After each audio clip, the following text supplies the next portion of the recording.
Okay, तो आज की क्लास में हमारे पास है कि 3ds मैक्स के साथ में जब हम प्रोडक्ट रेंडरिंग करते हैं तो प्रोडक्ट रेंडरिंग के लिए बेस्ट है कि आप उसको किसी एक्सटेंट, बिकॉज इसमें क्या है कि आपको लाइट सेटअप रेंडर सेटिंग दोनों करनी पड़ती है और ग्लोबल इल्यूमिनेशन डिफॉल्ट रेंडर के साथ आता नहीं है।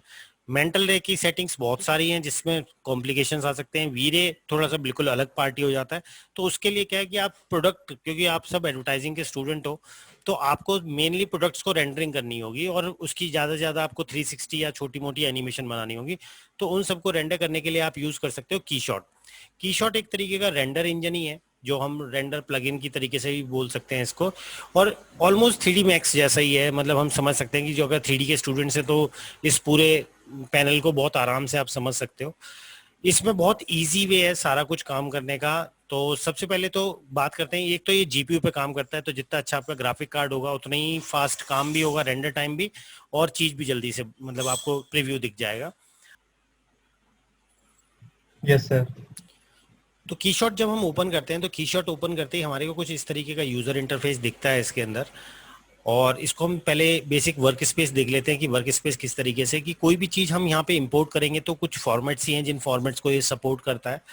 और अगर आपके पास प्लगइन आपने 3ds मैक्स में इंस्टॉल कर रखा है तो आप डायरेक्टली वहीं से एक्सपोर्ट कर सकते हो। वहां से आप एक नॉर्मल क्लिक करेंगे कि एक्सपोर्ट टू, मतलब रेंडर टू कीशॉट, तो वो आप ऑटोमेटिकली यहाँ पे ओपन हो जाएगा कीशॉट और वो इसके साथ काम करने लगेगा। तो वो प्लगइन आप नेट से मिल जाएगा, तो आप डाउनलोड कर सकते हैं उस चीज़ को। अब यहाँ पे हम देखें तो लेफ्ट साइड में हमारे पास लाइब्रेरी आती है, जिस लाइब्रेरी में हमारे को हर तरीके के मटेरियल्स मिलते हैं जो भी हमारे को अपने प्रोडक्ट के लिए यूज करने हैं।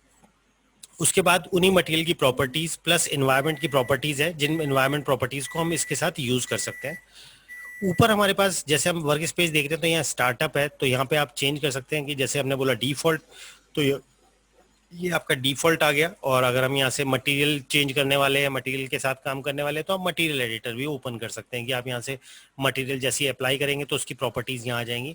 तो आप यहाँ से अपना वर्क स्पेस उसके अकॉर्डिंग चेंज कर सकते हैं। कैमरा एनिमेशन कर रहे हैं तो आप कैमरे में जाएंगे तो कैमरा की प्रॉपर्टीज आ जाएंगी कि आप कैमरा व्यू देख सकते हैं। तो आपके ऊपर है कि आप कौन से उस पर काम कर रहे हैं फॉर्मेट पे। तो मैं डिफॉल्ट ही रखता हूँ अभी डिफॉल्ट समझने के लिए। यहाँ पे हम 100% व्यू देखते हैं, जो हम चाहते हैं कि पूरा सीपीयू कंट्रोल करे, पूरा का पूरा 100% इसी को यूज़ करे, बिकॉज थोड़ा सा प्रोसेसिंग ज़्यादा करनी पड़ती है, तो इसलिए हमारे को सीपीयू की ज़रूरत पड़ेगी। पॉज नॉर्मल, आप चाहते हैं कि ये मतलब कोई मेमोरी ना ले तो आप डायरेक्टली इसे पॉज कर सकते हैं, जिससे ये अभी कोई भी चीज़ रेंडर नहीं करेगा। बिकॉज इसमें क्या होता है कि कोई भी मॉडल जब हम यहाँ इंपोर्ट करते हैं तो वो डिफॉल्ट रेंडर होना शुरू हो जाता है। रेंडर इन द सेंस कि वो आपको एक्चुअल इमेज की तरीके से प्रीव्यू दिखाना शुरू करेगा। तो आप अगर ऑफ करना चाहते हो तो इसको यहाँ ऑफ करो। यहाँ पे कुछ उन्होंने स्पेशल मतलब वो दे रखे हैं कि डी नॉइजिंग करनी है आपको तो डी नॉइजिंग करो। तो अभी ये इन सब चीज़ों के बारे में समझेंगे। यहाँ पे टम्बलिंग, पैनिंग और डॉली है। या बटन्स के थ्रू करना चाहते हो तो आप बटन्स के थ्रू कर सकते हो, और मैनुअल करना चाहते हो तो मैनुअल। तो सबसे पहले हम यहाँ पे कुछ एक ऑब्जेक्ट जो मैक्स से हम लेके आ जाते हैं। तो अभी मैं मैक्स से सिंपली क्या करता हूँ कि समझने के लिए एक टी पॉट ले लेता हूँ। तो मैंने जैसे सपोज एक टी पॉट लिया और इस टी पॉट का मैं हैंडल और लेड दोनों ऑफ कर देता हूँ थोड़ी देर के लिए। स्पाउट भी हटा देता हूँ। ये एक नॉर्मल हमारे पास ऑब्जेक्ट है, और इस ऑब्जेक्ट को मैं वहाँ पे ओपन करने के लिए मुझे इसे एक्सपोर्ट करना पड़ेगा।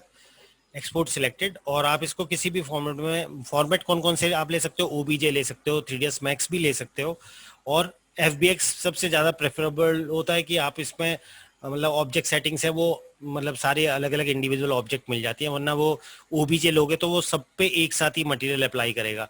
तो आप कोशिश करो कि या तो एफबीएक्स लो या फिर 3ds फाइल लो, तो दोनों में से कोई भी चीज़ ले सकते हो। तो यहाँ पे एफबीएक्स भी आएगा, 3ds भी आएगा और ओबीजे भी आएगा। तो आप कोई सा भी अच्छे अच्छे फॉर्मेट्स, अब अगर वो समझने की कौन कौन से सपोर्ट करता है तो आप यहाँ से इंपोर्ट पे क्लिक करोगे तो यहाँ पे आपको वो सारे फॉर्मेट्स आ जाएंगे जिन फॉर्मेट्स को आप यहाँ पे इंपोर्ट कर सकते हो। बट मोस्टली केसेस में हम जो यूज़ करते हैं वो एफबीएक्स और 3ds ज़्यादा करते हैं। और एक अगर सिंगल ऑब्जेक्ट है तो हम ओबीजे को ले सकते हैं। तो हम अभी ओबीजे ले लेते हैं क्योंकि हमें एक ही ऑब्जेक्ट को रेंडर करना है। तो उसके लिए हमारे को 3ds मैक्स में गए, हमने यहाँ सिलेक्ट किया, बोला इसे एक्सपोर्ट, एक्सपोर्ट सिलेक्टेड, और इसको मैंने बोला कि दिस इज माय कप, और इसको मैं ओबीजे कर लेता हूँ। तो यहाँ से मैं ओबीजे एक्सपोर्ट करता हूँ और कप सेव किया, और यहाँ से वो सेटिंग बोला मैं नन कर देता हूँ, डिफॉल्ट एक्सपोर्ट करता हूँ, डन। अब मैं यहाँ पे आता हूँ और मुझे यहाँ पे इंपोर्ट करना है, तो just click on this import button और उस ओबीजे फाइल को यहाँ ओपन कर लो। तो जैसे मैं कप को लेता हूँ, ओपन करता हूँ, वो आपसे पूछ रहा है कि जो सेटिंग्स आपने अपने 3D सीन में रखी हुई थी उसी के अकॉर्डिंग ही सब कुछ करना है। आई सेज यस, ओके, इंपोर्ट, और इंपोर्ट हो गया हमारा प्रोडक्ट। अब प्रोडक्ट जैसे ही यहाँ पे इंपोर्ट होगा तो इंपोर्ट होते ही देखो कितना अच्छा सा ग्लोबल इल्यूमिनेशन और शेडोज सब कुछ इजीली आ रही है, बिकॉज ये पूरा का पूरा एक इन्वायरमेंट बेस मतलब HDRI बेस लाइटिंग के ऊपर काम करता है। यहाँ कोई स्पॉटलाइट या इस तरीके की चीजें नहीं है। यहाँ जो भी चीज है वो आपका इन्वायरमेंट है, जो इन्वायरमेंट हम जिस तरीके का लेंगे वो उसी के अकॉर्डिंग काम करेगा। तो सबसे पहले जैसे हमने यहाँ पे इंपोर्ट किया, अब हम इसको टम्बलिंग या चेंज कर रहे हैं, तो आप नॉर्मल लेफ्ट क्लिक से आप इसको टम्बल कर सकते हैं जिस भी एंगल में आपको करना है। जो आपको ये ऊपर इतना बड़ा मतलब ग्रेडियंट सा दिख रहा है वो एक HDRI है जो इसके एनवायरनमेंट पे अप्लाइड है, जिसकी वजह से ये विजिबल है। तो अभी हमारे को थोड़ा सा हेजीनेस दिख रही है, जैसे हम इसको छोड़ते हैं वो धीरे धीरे उसको रेंडर करना शुरू कर देता है और वो एक आपको प्रीव्यू रेंडर विजिबल हो जाता है कि हमने क्या चीज ले रखी है। अब जब हम कोई ऑब्जेक्ट क्रिएट करते हैं, यहाँ पे इंपोर्ट कर लेते हैं, अगर आपको जूम इन करना है तो आप ऑल्ट प्रेस करो और राइट क्लिक को लेफ्ट और राइट में करके आप यूज कर सकते हो। यही सेम माया में भी होता है कि हम इसको इसी तरीके से यूज करते हैं। तो आप ऑल्ट प्लस राइट क्लिक और आप इसको zoom in zoom out use कर सकते हैं। उसके बाद हमारे पास नेक्स्ट चीज आती है कि जब हमने एक ऑब्जेक्ट को तो यहाँ इंपोर्ट कर लिया, नाउ अब हम मटेरियल को एक्सप्लोर करते हैं कि मटेरियल हम किस तरीके से यूज करने हैं। तो अगर हम एक ज्योमेट्री ले रहे हैं इस तरीके से और इसके ऊपर हमें मटेरियल अप्लाई करना है, तो यहाँ पे हमारे पास हर तरीके के मटेरियल्स लाइब्रेरी है जिन मटेरियल्स को आप यूज कर सकते हैं। Suppose this is a cup और ये एक स्टोन का है, तो मैं यहाँ से डिफाइन कर सकता हूँ कि मुझे चाहिए, सपोज मैं यहाँ क्लिक कर लेता हूँ और इसको मैं बोलता हूँ एक पेंटेड टेक्सचर चाहिए। तो यहाँ क्लिक करो तो यहाँ देखो आपके पास वो पेंटेड ग्लास टाइप के मेटल का आपको चाहिए। आप चाहते हो कि आर्किटेक्चर में कंक्रीट टाइप का चाहिए, तो यहाँ पे आपके पास क्या है, क्लिक करते जाओगे आपके पास अलग अलग यहाँ पे मटेरियल शेडर्स आते जाएंगे। तो आप कुछ भी इसको यूज कर सकते हैं और इनको चेंज भी कर सकते हैं। तो अगर हम बोलें कि यहाँ पे सपोज मैं ले लेता हूँ इसको मेटल, मेटल में मैं बोलता हूँ ये क्रोम का है, तो मैं यहाँ क्रोम का लेता हूँ और बेसिक मटेरियल लेता हूँ, तो यहाँ पे क्रोम मटेरियल आ रहा है। तो आपको क्या करना है, अब ऑब्जेक्ट आपकी सिलेक्टेड है, ये ऑरेंज हाईलाइट हो रहा है तो इसका मतलब ये ऑब्जेक्ट आपने सिलेक्ट कर रखी है। चाहे आप यहाँ से सिलेक्ट कर लो इस तरीके से, चाहे वो आप यहाँ क्लिक करके कर लो, तो आपने एक ऑब्जेक्ट ले ली, बिकॉज आप मल्टीपल ऑब्जेक्ट्स इंपोर्ट कर सकते हो इसके अंदर। अब एक बार जब हमने ऑब्जेक्ट ली तो यहाँ से हम क्लिक करते हैं क्रोम, तो जैसे हम क्लिक करेंगे वो मटेरियल उसके ऊपर असाइन हमारे को करना है। तो हम यहाँ से क्लिक किया और ड्रैग किया, वो मटेरियल उसके ऊपर आ गया। अब यहाँ पे क्लिक करके देखें इसको, थोड़ा सा मैं जूम इन करता हूँ तो ऑल्ट प्लस राइट क्लिक और जूम करके देखता हूँ तो देखो मेटल हमारा बिल्कुल परफेक्टली उसके ऊपर असाइन हो गया। अब जो हमारे को हम यहाँ पे देखें जो ऑब्जेक्ट हम देख रहे हैं उसमें मैं इसको डी नॉइज ऑन करूंगा तो देखो यहाँ स्मूथनेस आ गई। अगर मैं ये ऑफ कर रहा था तो देखो यहाँ पे नॉइज नॉइज सी थी। अगर हम देखें इसको इस तरीके से तो छोटी सी नॉइज नॉइज दिख रही है। जैसे हम डी नॉइज ऑन करते हैं तो वो हमारे पास क्या होगा, वो धीरे से हमारे को इसको स्मूथ कर देगा जो हम रेंडर देखेंगे। और ये सब जीपीयू बेस्ड है तो मतलब थोड़ा सा टाइम लेगा एकदम से रेंडर में, या तो मैं सीधा रेंडर निकाल दूं या फिर इस तरीके से यूज करूं। तो मैं अब नॉर्मल देखता हूं तो मेरा वो एक परफेक्ट मेटल डिजाइन हो गया सीन के। जब हमारे पास एक ऑब्जेक्ट आ जाती है मटेरियल, हम यहाँ से कुछ भी, अब सपोज ये हमारा कोई रिंग होती या कुछ और हमने सरफेस क्रिएट करना होता तो हम यहाँ से चेंज कर सकते हैं कि हमारे को कैसा चाहिए, कि ओल्ड लुक चाहिए और या मतलब हमारे को ब्रास का चाहिए। तो आप यहाँ से क्लिक करके डायरेक्टली बस क्लिक करते जाओगे, अपने जो सब्जेक्ट है उसको सिलेक्ट कर लिया, यहाँ पे ड्रैग किया और वो असाइन हो गया हमारा मटेरियल उसके ऊपर। बहुत सिंपल और इजी है, कोई इसके अंदर बहुत ज़्यादा वो नहीं है कि आपको अलग, जैसे यहाँ से ये लिया और पेंट किया तो वो देखो इस तरीके से हमारे पास मटेरियल अप्लाई हो गया। इतना क्लियर हुआ ना आप सबको? जब हम कोई भी स्लॉट, जब हम कोई भी ऑब्जेक्ट यहाँ पे लेते हैं और उसको फाइनल रेंडर करते हैं, तो रेंडर करते टाइम हमारे को चाहिए कि अब हम सपोज ये हमारा प्रोडक्ट रेंडर हो गया, प्रोडक्ट रेंडर हो गया और प्रोडक्ट रेंडर होने के बाद अब हम चाहते हैं कि इसको इमेज को रेंडर करना है। तो रेंडर करने के लिए अब हमारे को चाहिए कि इमेज को रेंडर करना है। जैसे फाइनल प्रोडक्ट आपका रेंडर हो जाए तो आप यहाँ से रेंडर क्लिक करोगे और यहाँ पे आप add to render queue click कर सकते हो डायरेक्टली कि ये एक कैमरा एंगल से हमारे को सेट करना है, तो मैं सपोज इसको रेंडर करता हूँ, और रेंडर मुझे डेस्कटॉप पे ही सपोज मैंने ले लिया, और नाम मैं अनटाइटल रखता हूँ और इसको डेस्कटॉप कर देता हूँ। यहाँ से सिलेक्ट फोल्डर, किस फॉर्मेट में आपको चाहिए, सपोज आपको बाद में इसको किसी के ऊपर कंपोजिट करना है तो आपको यहाँ पे पीएनजी विद अल्फा करना पड़ेगा, इंक्लूड अल्फा, या फिर आप पीएचडी फाइल ले सकते हो तो वो भी आपको ट्रांसपेरेंट मिलेगा, टिफ कर सकते हो वो भी आपको ट्रांसपेरेंट मिलेगा, जेपीजी आपको डिफॉल्ट ये बैकग्राउंड भी देगा, तो आपके ऊपर है, बट रेंडर टाइम उतना बढ़ेगा भी जितनी हम ज़्यादा चीज़ें उसके अंदर रेंडर करेंगे। तो अभी हम जेपीजी ले लेते हैं, 800x629 हमने फॉर्मेट लिया। प्रीसेट आप यहाँ से डिफाइन कर सकते हो कि कोई भी आपका प्रीसेट आपको चूज करना है उसका आप ले सको, और इसको बोलो रेंडर। तो जैसे आप रेंडर क्लिक करोगे वो इमेज रेंडर होना शुरू हो जाएगी और वो आपके डेस्कटॉप पे आ जाएगी। नाउ क्लोज इट, कि हमारे पास ये हो गया, तो राइट कर दो इसको, डेस्कटॉप पे आएंगे और इस इमेज को देखेंगे तो वो आपका परफेक्ट रेंडर रेडी हो गया। So it is very easy to render objects और मटेरियल्स व्हाटएवर, आप किसी भी तरीके के सरफेस को यूज़ कर सकते हैं। अब सपोज मैं यहाँ से जो ज्योमेट्री है उसको मैं कुछ अलग तरीके से डिज़ाइन करते हैं हम। अब ये रीसेट होगा। सर एक क्वेश्चन है सर। हाँ जैसे वहाँ पे हमको 3D मैक्स में लाइट देंगे, वो सेम लाइट यहाँ पे भी आएगी? नहीं नहीं, यहाँ कोई लाइटिंग हम इंपोर्ट नहीं कर सकते। यहाँ की जो पूरा रेंडर इंजन है तो ये लाइटिंग अपनी ग्लोबल इल्यूमिनेशन वाली खुद ही इन्वायरमेंट लाइटिंग करेगा। तो मतलब हम वहाँ पे लाइटिंग चेंज नहीं कर, बस हम वहाँ पे बना ले, बस आपको सिर्फ ज्योमेट्री बनानी है, टेक्सचर करना है, और उसका टेक्सचर अनरैप वाला टेक्सचर इजीली यहाँ पे असेंबल हो जाता है। अच्छा ठीक सर। अब जैसे मैंने यहाँ पे अपना मैक्स के अंदर मुझे चाहिए कि मैं ज्योमेट्री को डिफाइन करूँ, कि जैसे मैंने कुछ मॉडल डाउनलोड किए थे आप लोगों के लिए। अब सपोज ये एक रिंग है तो मैं ज्वेलरी 1 देख लेता हूँ।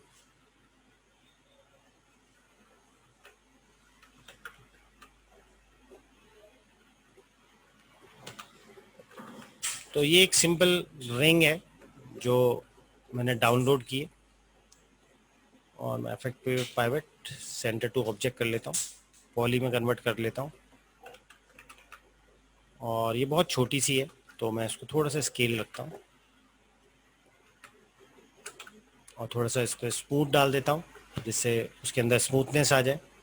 और ये मॉडल मेरा रिंग के लिए मुझे यूज़ करना है, सो मैं इसको एक्सपोर्ट करता हूँ। आप चाहते हैं कि लाइक इसके ऊपर कुछ अलग से कोई डायमंड या कुछ, तो आप 3D मॉडल डायमंड का भी डाउनलोड कर सकते हैं, उसके साथ भी ये चीज़ें यूज़ कर सकते हैं। कि जैसे मैं आर्काइव 3D से ही कोई और भी चीज़ें ले लेता हूँ, जैसे मैंने बोला डायमंड,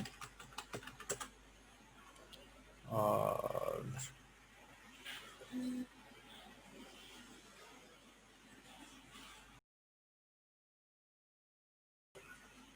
अभी ये मेरे पास ऑब्जेक्ट मॉडल ही है, उस ऑब्जेक्ट मॉडल को मैं यहाँ इंपोर्ट डायरेक्टली करता हूँ। तो यहाँ से मैंने इंपोर्ट किया और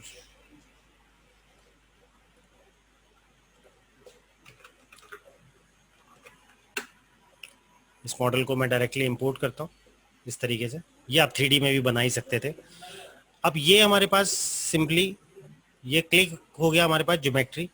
अब हम चाहते हैं कि लाइक ये हमारा मेटल है और ये हमारे डायमंड्स हैं, तो इस तरीके से हमारे को इसको रेंडर करना है। तो रेंडर करने के लिए मेरे को चाहिए अलग ज्योमेट्रीज डिफाइन करनी है। तो यहाँ से हम सिंपली मेटल लेते हैं, और मेटल लेने के लिए सपोज मैं यहाँ से लेता हूँ क्रोम में थोड़ा सा। आप चाहो तो यहाँ से ऐसे सर्च भी कर सकते हैं कि सीधा आप लिखो कि मुझे गोल्ड चाहिए, तो आप यहाँ पे अपने गोल्ड लिखा, उसकी प्रॉपर्टीज आ गई, आप यहाँ से क्लिक करो और क्लिक करके यहाँ ड्रैग करो, तो वो इस तरीके से हमारे पास ज्योमेट्री आ गई। अब ये ज्योमेट्री में है क्या कि एग्जैक्टली जो हमारे पास ज्योमेट्री है वो उसने पूरी ओबीजे में बना के दी है, जिसकी वजह से ये डायमंड भी वही हो रहे हैं।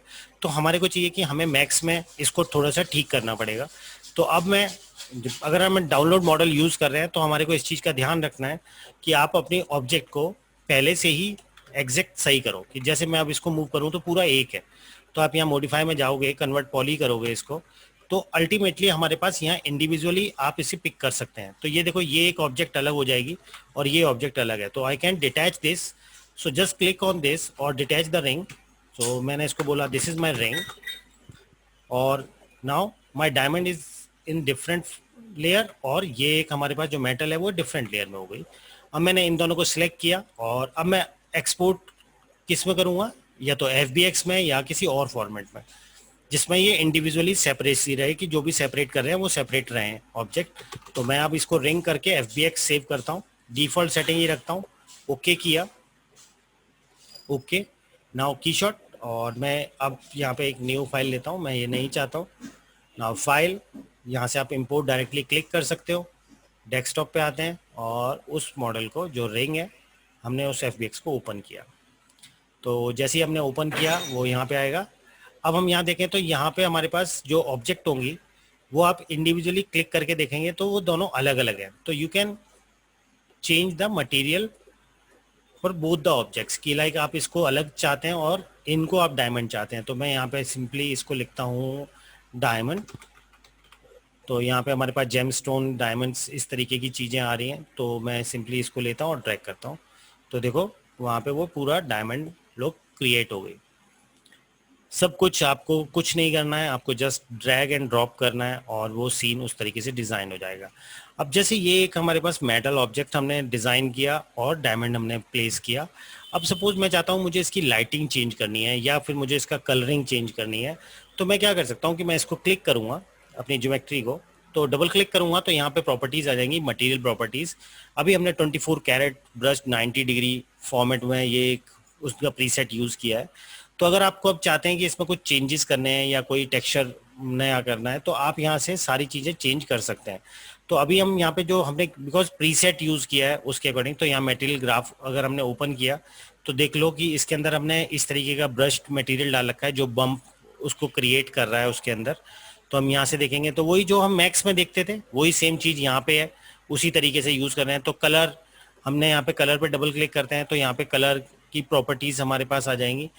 तो आप क्या करना चाहते हैं कि अगर सपोज खुद का मटेरियल बनाना चाहते हैं तो आप खुद का मटेरियल भी अप्लाई कर सकते हैं। तो अगर मैं चाहूँ कि मैं खुद को यहाँ कलर क्लिक करके और खुद मैं पिक करना चाहता हूँ कि मुझे गोल्डन जो चाहिए वो बहुत ज़्यादा ब्राइट येलो चाहिए, तो मैंने यहाँ से क्लिक किया और इसको थोड़ा सा गोल्डन इसमें जाता हूँ, कि इसमें आप मैनुअली सेट कर रहे हैं कि आपको थोड़ा सा येलोइश ज़्यादा चाहिए या कुछ डिफरेंट कलर क्रिएट करना है, तो आप यहाँ से इस तरीके से चेंजेस कर सकते हैं अपनी ज्योमेट्री के अंदर। जब हम यहाँ पे चेंज करेंगे तो वो भी मटेरियल ओके हमने क्लिक नहीं किया जिसकी वजह से वो प्रॉब्लम आ रही थी। मैं यहाँ से थोड़ा सा वही ले लेता हूँ कलर, ओके किया तो वो कलर यहाँ लोड हो जाएगा।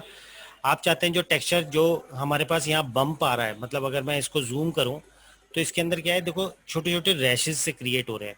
तो अल्टीमेटली क्या है कि वो बम्प है जिसकी वजह से वो विजिबल हो रहा है। तो अगर आप इसे अनचेक करोगे तो वो बम्पनेस नहीं रहेगी, वो एक फ्लैट कलर हो जाएगा।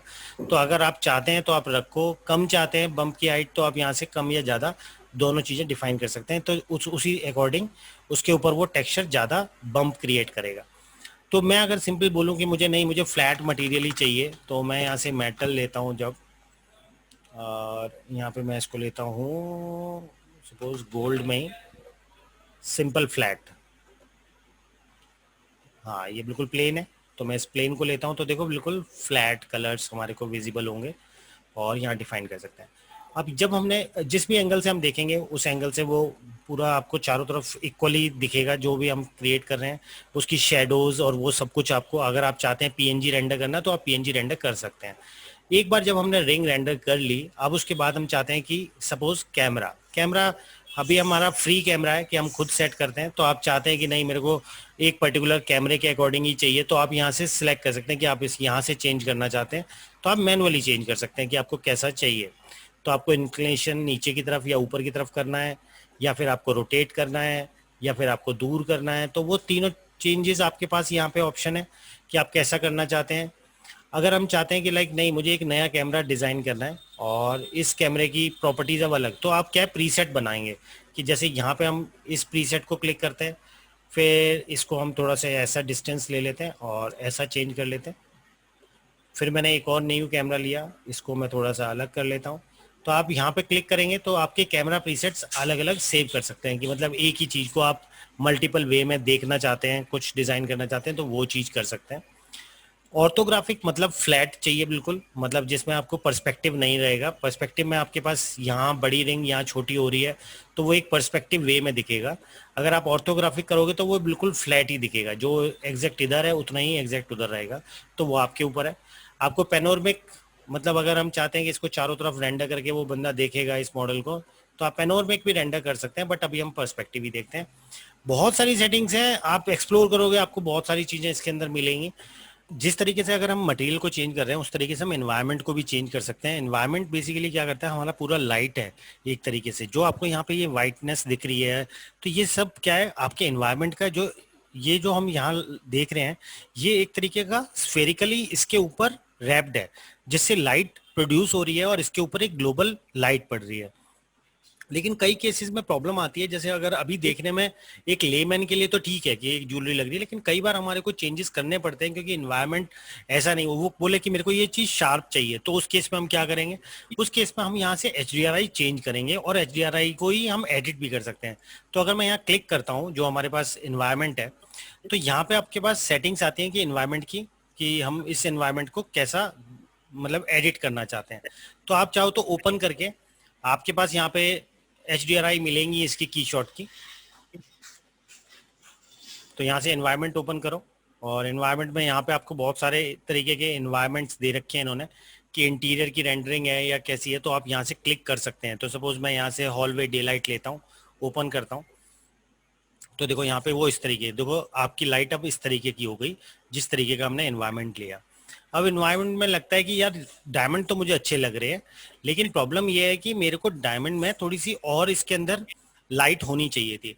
तो अब आप एडजस्टमेंट में ये सब चीजें चेंज कर सकते हो कि you want to bright the environment, तो वही हमारे इस इन्वायरमेंट के ऊपर भी फर्क डालेगा। कंट्रास्ट, अगर हम चाहते हैं कि लाइक जो इन्वायरमेंट है, सपोज मैं चेंज करना चाहता हूँ कि मुझे ये अच्छा नहीं लग रहा, मेरे को कुछ ऐसा चाहिए जो आउटडोर का हो, तो यहाँ से मैं एक नॉर्मल चेंज करता हूँ। तो मेरे पास ये तो बहुत ही बेकार आया, तो मैं इंटीरियर में ही कोई और लेता हूँ कि सपोज एम्प्टी मॉडर्न ले लेता हूँ।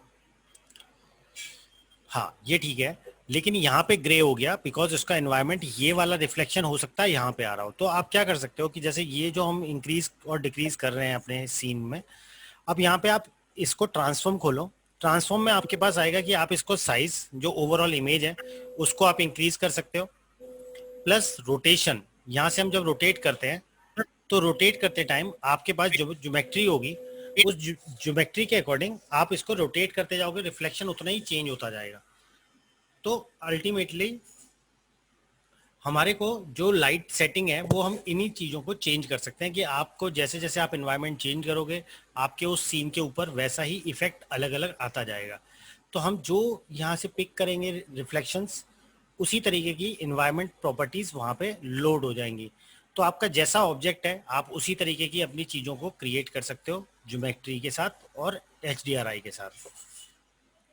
कलर चेंज करना है, ट्रांसफॉर्मेशन करनी है, व्हाटएवर कुछ भी जो भी चेंजेस करने हैं वो सब चेंजेस आप डायरेक्टली इसमें क्लिक कर सकते हैं।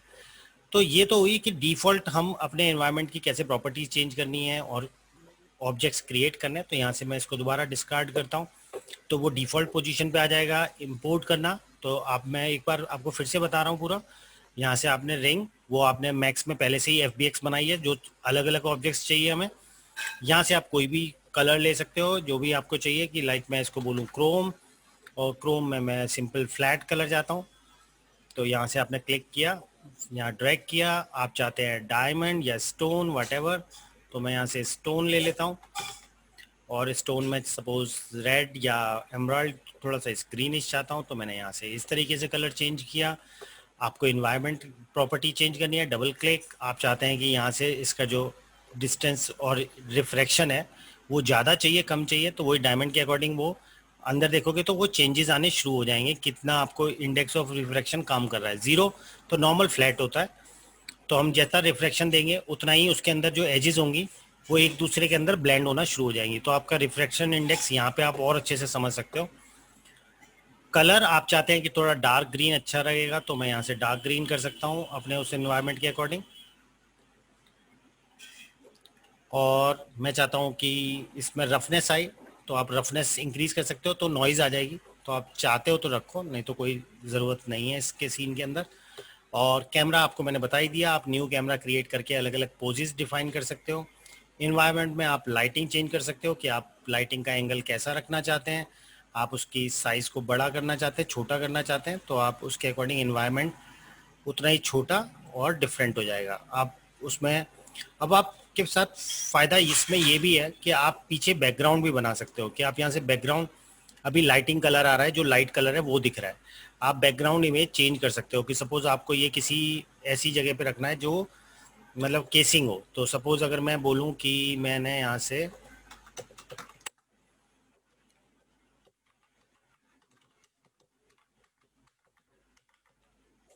ज्वेलरी बॉक्स ले लिया मैंने एक इमेजेस, और मैं चाहता हूँ सपोज इसके अंदर रखा हुआ, तो इसको मैं सेव इमेज एज कर लेता हूँ। कोई और अच्छा है क्या? चलो अभी तो यही ले लेता हूँ, सेव इमेज एज। डेस्कटॉप पे मैं सेव कर लेता हूँ, इसमें आता हूँ और जो मेरा इन्वायरमेंट है मैं वो कॉल करूँ तो वो यहाँ पे इस तरीके से आ जाएगा। अब आप साइज़ अपने अकॉर्डिंग डिफाइन कर सकते हो, आप इसको जिस एंगल में रखना चाहते हो उस एंगल में आप उसको रखो। आप उसको रोटेट करना चाहते हो तो ऑब्जेक्ट को रोटेट भी कर सकते हो, तो वो हमारे पास मटेरियल में आएगा कि हम रिंग को पिक करके आप चाहते हैं ट्रांसफॉर्मेशन या इसकी चेंजेस करना, तो यहाँ पे प्रॉपर्टीज़ इसकी आ रही हैं, पोजीशन, रोटेशन, स्केलिंग, ये सारी चीज़ें आएंगी। तो आप अपने अकॉर्डिंग जो रोटेशन में डिफाइन करना चाहते हैं आप उसके अकॉर्डिंग उसको चेंज भी कर सकते हैं। तो आप यहाँ से लाइक मैं बोलता हूँ 90 डिग्री मुझे रोटेट करनी है, और इसका इन्वायरमेंट थोड़ा सा मुझे यहाँ रखना है, साइज़ मैं थोड़ा सा कम कर लेता हूँ।